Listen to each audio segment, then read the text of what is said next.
Hello dear students, today we are going to discuss about nuclear force. Before speaking about nuclear force, we shall have some basic ideas about nucleus. As you know, matter is made up of atoms. Atoms are made up of nucleus and electrons. Nucleus is supposed to be made up of protons and neutrons.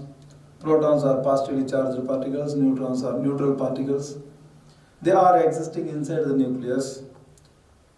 Based on the idea of electrostatics, if like charges are existing in a particular system, then they must experience a repulsive force. If protons are considered inside a nucleus, protons are having positive charge.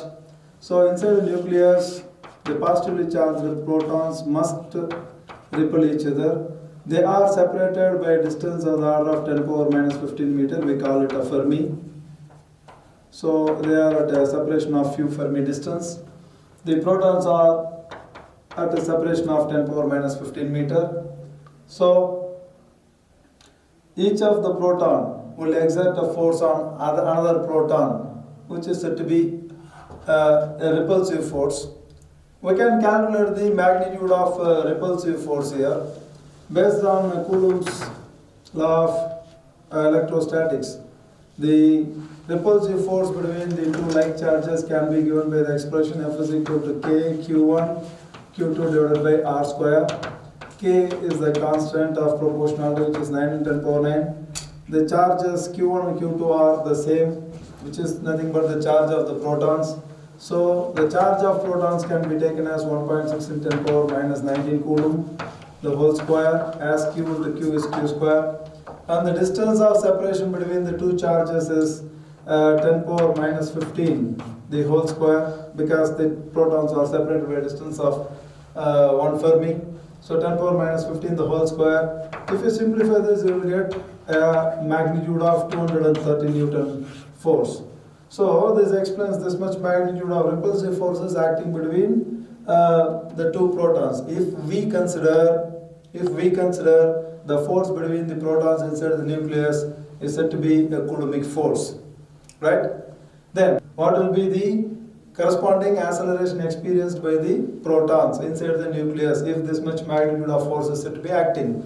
And that acceleration can be calculated as A equals F divided by M. Force is 230 Newton. Mass of the proton is 1.67 into 10 power minus 27 kilogram.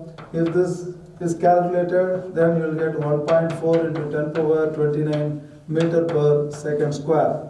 So the acceleration of these protons is 1.4 into 10 power 29 meter per second square. When you compare this acceleration with the acceleration due to gravity, the acceleration of the proton is 10 power 28 times greater than that of the value of acceleration due to gravity. Acceleration of proton is 10 power 28 times greater than that of the value of acceleration due to gravity. So we can say here the value of acceleration due to gravity is rounded off to 10. If G is rounded off to 10, A is taken as 10 power 28. So A divided by G is 10 power 28 divided by 10. So you will get 10 power means 10 power 29. So 10 power 29 divided by 10 is 10 power 28. So A is 10 power 28 times that of the value of acceleration due to gravity. So A is equal to 10 power 28 times that of the value of acceleration due to gravity. So if gravitational force is said to be existing between this nucleons, then we can say the acceleration experienced by the protons is 10 power 28 times greater than that of the gravitational force. If this amount of acceleration do exist for the protons inside the nucleus, then the nucleus will not be stable. The nucleus will not remain stable. At that instant itself, the nucleus will be broken into pieces, explode into pieces, and the protons will be thrown out. So the nuclear matter will be thrown out. We cannot expect a nucleus inside an atom when you consider a Coulombic force to be acting inside the nucleus. If the nucleus is existing still, then what does that mean? We can say Coulombic force is overcome by some other force which dominates this Coulombic force to keep all this nuclear matter or all these nucleons together inside the nucleus. And that force is called a strong nuclear force. That force is called a strong nuclear force. Based on the observations, the strong nuclear force has been categorized. The properties of the strong nuclear force has been listed out. We shall see one by one. First one, the strong nuclear force is said to be a short range force. We can say here the properties of the nuclear force. First one, it is a short range force. Nuclear force is a short range force. The strong nuclear force is a short range force. We can say the strong nuclear force exists within the nucleus or within a distance of the order of few Fermis. In the sense, it exists within the nucleus. If we go outside the nucleus, the strong nuclear force is invalid. So we can say the strong nuclear force is a short range force. We can say here, if you consider two protons, you know very well they will be acted upon by the Coulombic forces, electrostatic forces. So strong repulsive force is acting between the two protons due to this Coulombic force. Also, these two protons will be experiencing gravitational force because these two protons have masses. So there is an existence of Coulombic force, there is an existence of gravitational force. Though these forces are existing, these forces are supposed to be weaker when compared to the strong nuclear force. So we can say here the strong nuclear force is much greater than this repulsive Coulombic force and gravitational force, attractive gravitational force. So strong nuclear force is much greater than, the strong nuclear force between the protons is much greater than the repulsive force between the protons due to the Coulombic force and the attractive force due to the gravitational force. So the strong nuclear force dominates these two forces between the protons. And also, if you consider the neutrons, not only between these protons and protons, also you can consider two neutrons. Neutrons are neutral particles. So we can say there is no Coulombic force. There is no Coulombic force. CF stands for Coulombic force. GF stands for gravitational force. This SNF stands for strong nuclear force. So between the neutrons, there is no Coulombic force because neutrons are neutral particles. But there is a gravitational force as there are masses for neutrons. So there is a gravitational force between the neutrons because the two neutrons have masses. For this condition also, this gravitational force is much weaker than the strong nuclear force, or else I can say the strong nuclear force is much greater than the gravitational force. Hence, the strong nuclear force dominates these forces. So, as a conclusion, we can say this strong nuclear force acts between these protons and protons, protons and neutrons, neutrons and neutrons inside the nucleus, and it is a very short range force. It is a very short range force. It acts within the nucleus. It will not act between the particles which are existing outside the nucleus, or it will not act between the particles which are at a separation greater than Fermi. Greater than Fermi. Then, second property of nuclear force, or second point about nuclear force, is that nuclear force is charge independent and it is attractive. Always attractive. Nuclear force is charge independent. Nuclear force is charge independent and always attractive. Nuclear force is charge independent and is always attractive. So we can say the nuclear force exists between all the kinds of particles. So we can say the nuclear force is of equal magnitude between proton-proton, proton-neutron, as well as neutron-neutron. So we can say the nuclear force is of same magnitude if it acts between two protons, or between proton-neutron, or between a neutron and neutron. Whatever may be the nature of the particle, the force between the particles have the same magnitude. Force between proton-proton, or force between proton-neutron, or force between a proton and neutron. I can show like this. This is force between proton-proton. This is force between proton-neutron. This is force between neutron-neutron. So all these forces are of equal magnitudes. Thus we can say nuclear force is charge independent and is always attractive. Nuclear force is charge independent and is always attractive, because as this force is behaving as an attractive force, protons reside inside the nucleus, though they are of like charges, though they experience Coulombic forces. Due to the attractive nature of this strong nuclear force, these nucleons are staying inside the nucleus, thus resulting in stability of the nucleus. Third property is that nuclear force will not act on electrons. So, as we stated earlier, nuclear force will not act on electrons. Where the electrons are residing outside the nucleus. So, nuclear force is invalid. Nuclear force has no such action over the particles which are residing outside the nucleus. If nuclear boundary is crossed, then the particles will not be acted upon by the nuclear forces. So electron will not experience the nuclear force. So nuclear force does not act on the electrons. If nuclear force won't act on the electrons, then we can say the chemical properties of an atom will not change. The chemical properties of atom will not change, as the electrons are not experiencing any force from the nucleus. So we can conclude, the nuclear force is a short range force. Nuclear force is charge independent and is always attractive. And nuclear force will not act on electrons. Thus we can say the atoms will have the same chemical properties. Chemical properties won't change due to these nuclear forces. And also we can say this nuclear force was first suggested by scientist Yukawa, a Japanese scientist Yukawa in 1935. For this, he was awarded Nobel Prize. And he explained that the nuclear force arises due to the particle exchange between these nucleons called mesons. Particle exchange called mesons. Because of the exchange of these meson particles between these nucleons, the nuclear force is said to be existing. So, we can say here, when we compare the nuclear forces are dominant. But it exists only within the nucleus, so it is a short range force.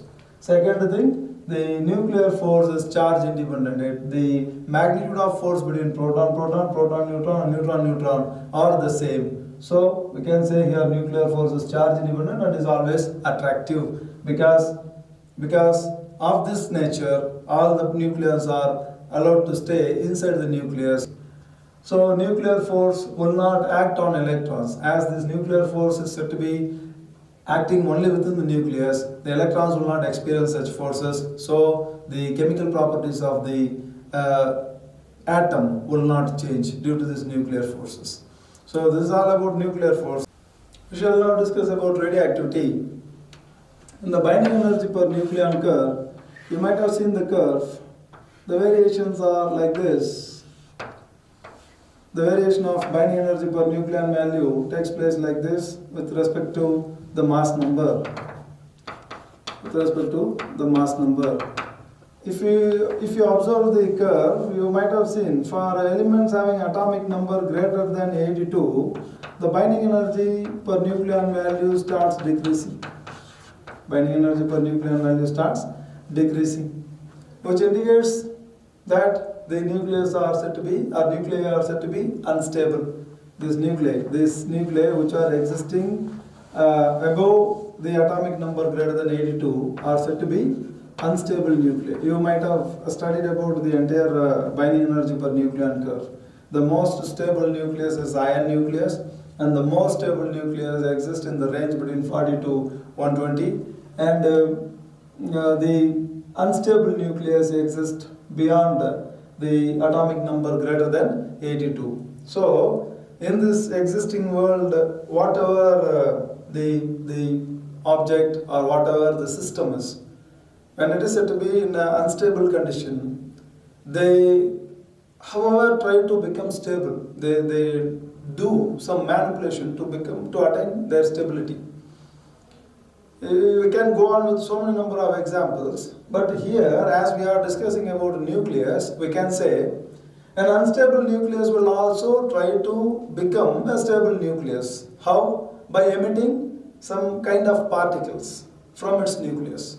So, an unstable nucleus, this is an unstable nucleus. This unstable nucleus will become a stable nucleus by emitting a particle. So, those nuclei whose atomic number greater than 82 are the isotopes of a lighter nuclei tend to do this kind of action to attain their stability by emitting three different kinds of particles, namely alpha particle, beta particle and gamma radiation. So, all the unstable nuclei tend to attain their stability by emitting this kind of particles. Alpha particle is nothing but helium nucleus, He2 nucleus. Beta particle is nothing but electron or positron. E minus is electron, E plus is positron. Gamma radiation is, as you know very well, nothing but gamma ray particle. So, we can say here, this binding energy per nucleon value is measured with the help of binding energy per nucleon curve. As you observe the curve, for elements having mass number greater than 82, if it is considered, then lead is said to have atomic number 82, mass number 206. So, for elements whose mass numbers are greater than 206, atomic number greater than 82, the binding energy per nucleon value decreases, which indicates that the nuclei which are existing beyond Z greater than 82 are said to be unstable. So, in case of unstable state, these nucleus tend to attain their stability by emitting this kind of particles. Which of the nuclei do this kind of action? Those nuclei which have their atomic number greater than 82 are the isotopes of lighter and heavier nucleus. Which tries to attain their stability by emitting this kind of particles. What kind of particles are emitted? Alpha particle, He2 nucleus, beta particle, electron or positron. Electron or positron is termed beta particle, not only electron or positron. Positron is the antiparticle of electron. And then gamma radiation. Gamma radiation is nothing but the gamma ray photon, electromagnetic radiation. Gamma radiation is nothing but electromagnetic radiation. Thus we can define what is radioactivity. The phenomenon of spontaneous emission of, how this action takes place? Naturally, spontaneously, by itself. No one is inducing, no one is stimulating the nucleus to do this action. If those nuclei whose atomic number greater than 82 are the isotopes of the lighter and heavier nuclei are considered, they are unstable. In order to attain stability, they emit particles from their nucleus and they attain their stability. This phenomenon is called radioactivity. And how this action takes place? Spontaneously. Thus we can say the phenomenon of spontaneous emission of highly penetrating radiation such as alpha, beta and gamma rays by the nuclei of heavy elements having atomic number greater than 82 is called radioactivity. And those elements which exhibit this phenomenon are called radioactive substances, or those substances which exhibit this phenomenon are called radioactive substances. The phenomenon of spontaneous emission of, this term is important, the phenomenon of spontaneous emission of highly penetrating radiations such as alpha, beta, gamma rays by the nuclei of heavy elements, having atomic number greater than 82. Having atomic number greater than 82 is called radioactivity. You are defining radioactivity. Then those substances which exhibit this phenomenon are called radioactive substances. Which of these substances are radioactive? We can say those substances are those elements whose atomic number greater than 82. So the radioactive elements are the substances whose atomic number, or the elements whose atomic number greater than 82 are the isotopes of lighter and heavier nucleus. Lighter and heavier nucleus or nuclei, plural nuclei. So radioactive elements are Z greater than 82, atomic number greater than 82, are isotopes of lighter and heavier nuclei. The isotopes of the lighter and heavier nuclei are called radioisotopes. The isotopes of lighter and heavier nuclei are called radioisotopes. We can go on with an example. If you consider carbon, the isotope of carbon, carbon 614 is radioactive, which means it is unstable, it's radioactive, generally represented by a star. And then carbon 612 is said to be stable and non-radioactive.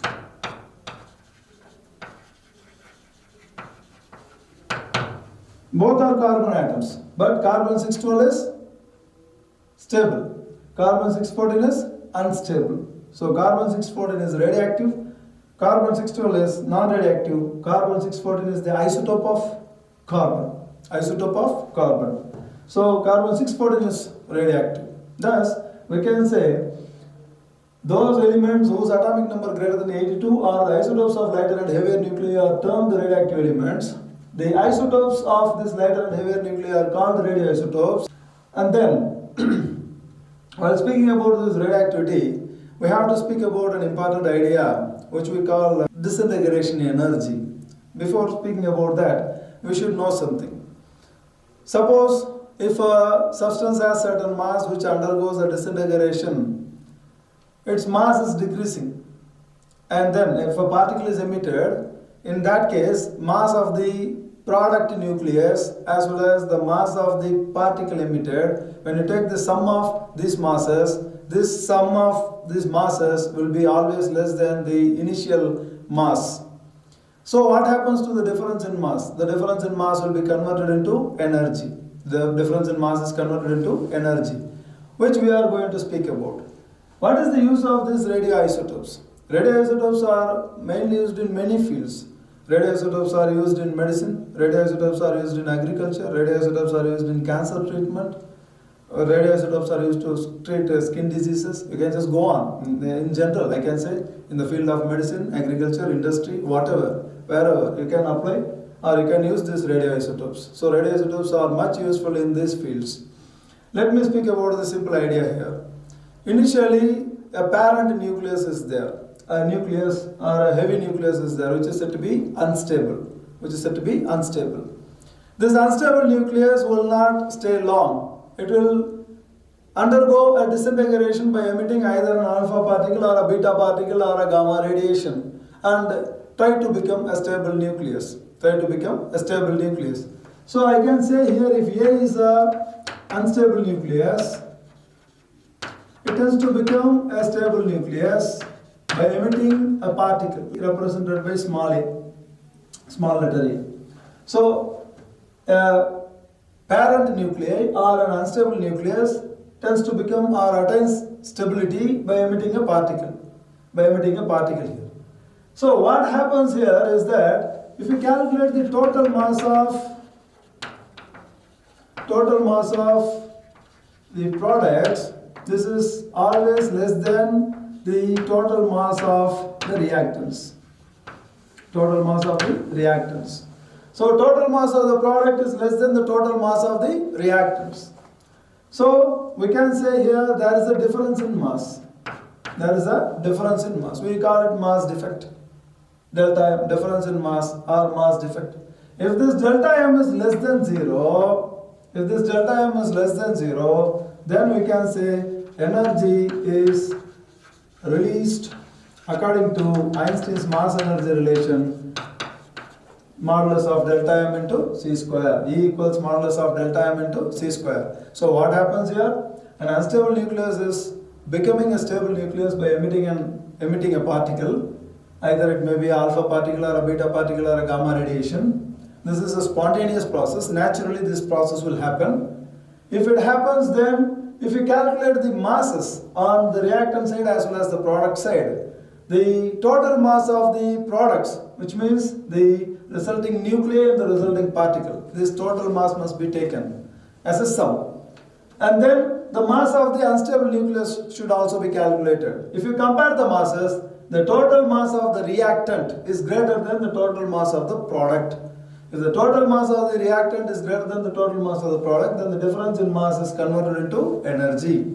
The difference in mass is converted into energy. The difference in mass is converted, if the difference in mass is less than 0. What is this condition? What is this condition? Difference in mass is less than 0. We can discuss that.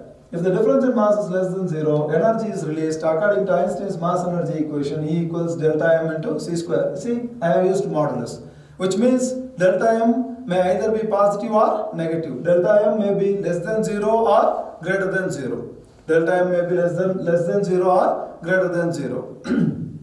When will you have delta m less than 0? When the process taking place is an exothermic process. What is exothermic process? If energy is said to be released in a reaction, then it is said to be exothermic. So we can say in such cases, delta m is said to be decreasing or delta m is said to be negative. Then the energy released will be positive. Q will be positive. So we can say energy is said to be released on the basis of Einstein's mass energy equivalence. E equals modulus of delta m c square. The same delta m can be greater than 0 if it is not a spontaneous process. If it is not a spontaneous decay. Which means if it is an endothermic process, if we are supplying energy from outside to carry out a reaction, then we can say here delta m will be greater than 0. Delta m will be greater than 0. Then we can say the energy released will be negative. Q will be negative. So in general, we are giving out the expression as E equals modulus of delta m c square. We shall speak about this idea clearly next heading. So we can simply say here, if a nucleus undergoes disintegration by emitting any particle, then the resulting nucleus as well as the particle whose masses are much less than that of the total mass of the reactants. So the difference in mass is converted into energy. Difference in mass delta m must be less than 0. If it is the case, in case of radioactivity, then energy is released. So E equals modulus of delta m c square is the Einstein's mass energy expression or relation with which we can say this much amount of energy will be released in the reaction. And radioactivity was first observed by Henry Becquerel. Who first studied this? Henry Becquerel in 1896. Later, this same idea was studied by Marie Curie and her husband Pierre Curie.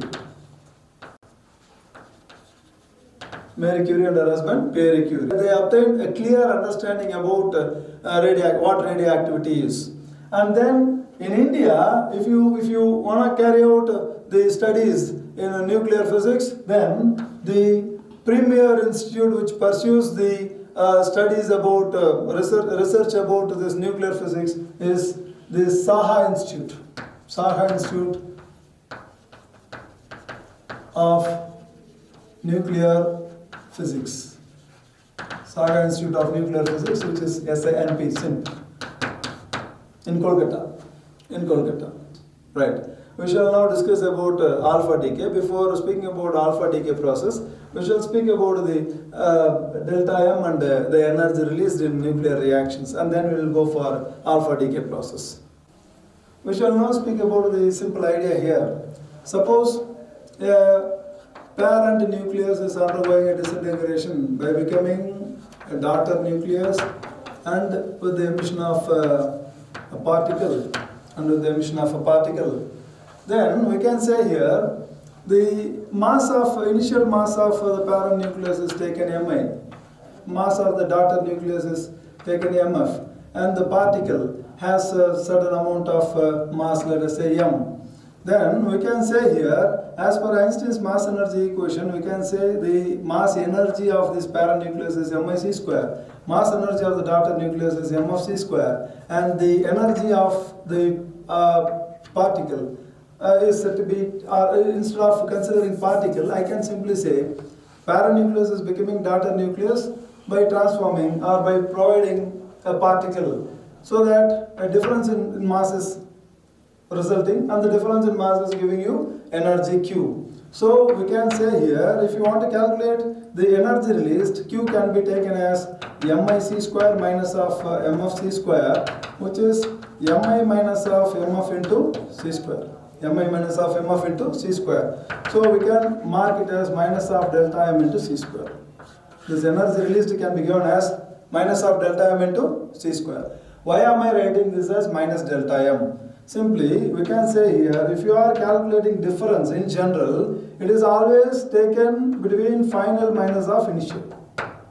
Final minus of initial.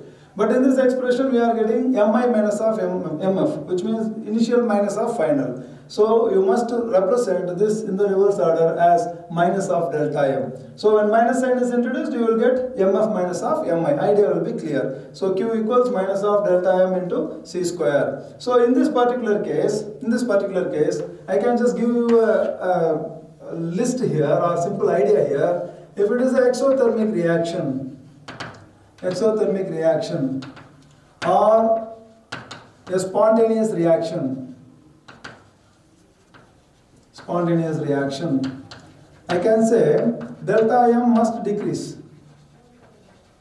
That is, delta M must be less than 0. Delta M must decrease or delta M must be less than 0. If delta M decreases or delta M must be less than 0, which means delta M is negative, minus of minus will become positive. So Q will be positive, which can be represented as Q greater than 0.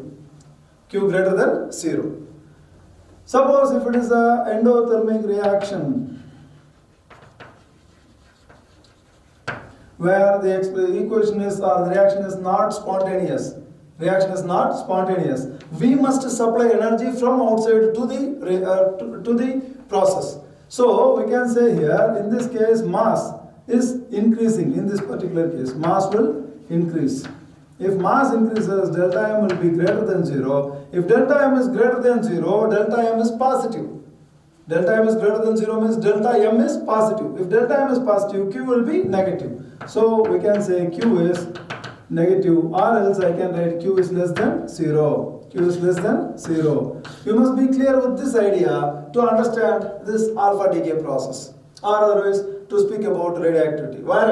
Whenever you speak about this energy release or whenever you speak about mass differences, then you must be careful about this particular idea. If exothermic reaction, if energy is released in a particular reaction due to the change in the mass or decrease in mass, so delta M will become 0, less than 0, or otherwise delta M is said to be negative. In this case, I can say it is negative, delta M is negative. If delta M is negative, as per this expression, Q will be positive. So Q is greater than 0. In endothermic reaction, delta M increases because you are supplying energy from outside. So mass is equivalent to energy. You are supplying energy from outside. So delta M increases, delta M is greater than 0. Delta M greater than 0 is taken positive. If delta M is positive, Q must be negative. So Q is less than 0. Now we shall speak about alpha decay process. We shall now discuss about alpha decay process, which is nothing but radioactive law of disintegration.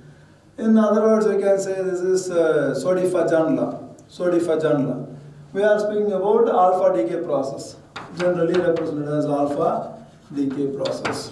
So, when an unstable nucleus undergoes disintegration by emitting an alpha particle to become a stable nucleus, then we can say there is a decrease of 2 protons and 2 neutrons. 2 protons and 2 neutrons inside the nucleus. If 2 protons and 2 neutrons are removed out of the nucleus, then we can say the atomic number decreases by 2. A prime is A minus of 2. And atomic number decreases by 2. Z prime becomes Z minus 2. And mass number decreases by 4. So when alpha decay process takes place, the atomic number of the parent nuclei or unstable nuclei decreases by 2 and become a stable nucleus, and the mass number decreases by 4 for the same daughter nucleus. So we can represent this with an expression here. If A is the parent nucleus or X is the parent nucleus whose atomic number is Z and mass number is A, Then this gets transformed to a daughter nucleus Y, whose atomic number becomes Z-2, mass number becomes A-4, with the emission of alpha particle, let us say He24. Then this is the general expression for alpha decay process. X is the parent nucleus or parent nucleus. Y is the daughter nucleus. He24 is the alpha particle emitted. This is the alpha decay process. What happened here? If atomic number or if a nucleus undergoes disintegration by emitting an alpha particle, atomic number decreases by 2 and the mass number decreases by 4. Thus, after the emission of alpha particle, the resulting daughter nucleus will have a decrease in atomic number by 2 and mass number by 4. This can be represented with a simple example. When a uranium-92-238 nucleus undergoes disintegration by emitting an alpha particle He24, then the daughter nucleus will be thorium, whose atomic number will be 90 and mass number will be 234. So, uranium-92-238 undergoes the disintegration by emitting an alpha particle and becomes thorium-90-234. See this equation? Atomic number of the daughter nucleus decreases by 2 from the parent nucleus and mass number of the daughter nucleus decreases by 4 and compared to the parent nucleus. This is how an alpha decay process takes place, and in this particular case energy will be released. If you calculate the total mass here, total mass of the daughter nucleus and the alpha particle, then this total mass of the product is always less than the mass of the reactant. Total mass of the reactant. What is the mass of the reactant here?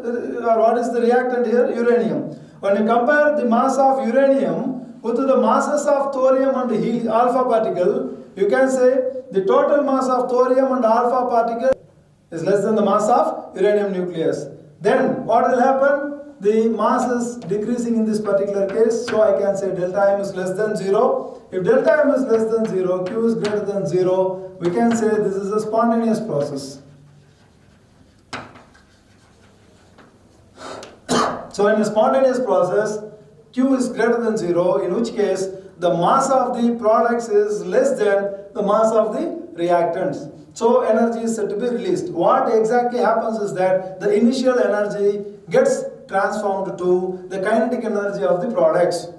Kinetic energy of the products. You can put it in another way. If the parent nucleus is at rest,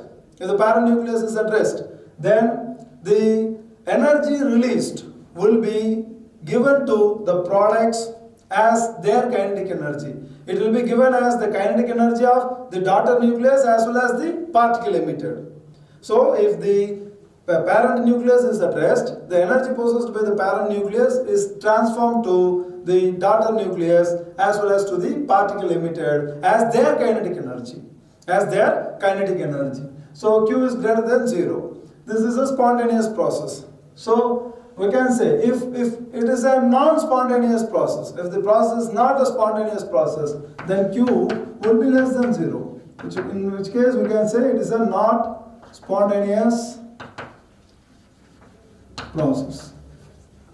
Not a spontaneous process. Q is less than 0. So in this particular case, we can say we have to supply energy from outside. Where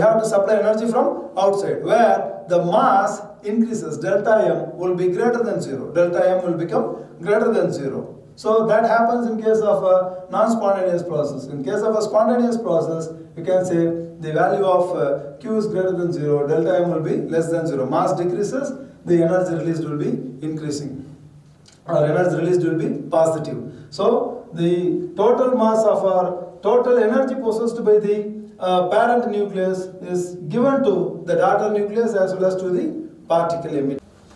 As we saw here, the difference in mass is converted into energy. We saw that. How we can give out the expression? What energy is that? I told you already, it is disintegration energy. Q is nothing but disintegration energy. How will you express this disintegration energy? Q is equal to delta M into C square. Delta M is nothing but mass of the parent nucleus minus of mass of the daughter nucleus minus of mass of the particle emitted. What is the particle emitted? Alpha particle into C square. So the disintegration energy is expressed in terms of mx minus of my minus m alpha into C square. We already had the discussion over there on the basis of Einstein's mass energy equation. and that energy released is termed disintegration energy, which is expressed as Q equals mx minus half my minus m alpha into c square, and this value Q will be positive in case of spontaneous process, so Q will be greater than 0. Q is less than 0 means negative in a non-spontaneous process. Thank you.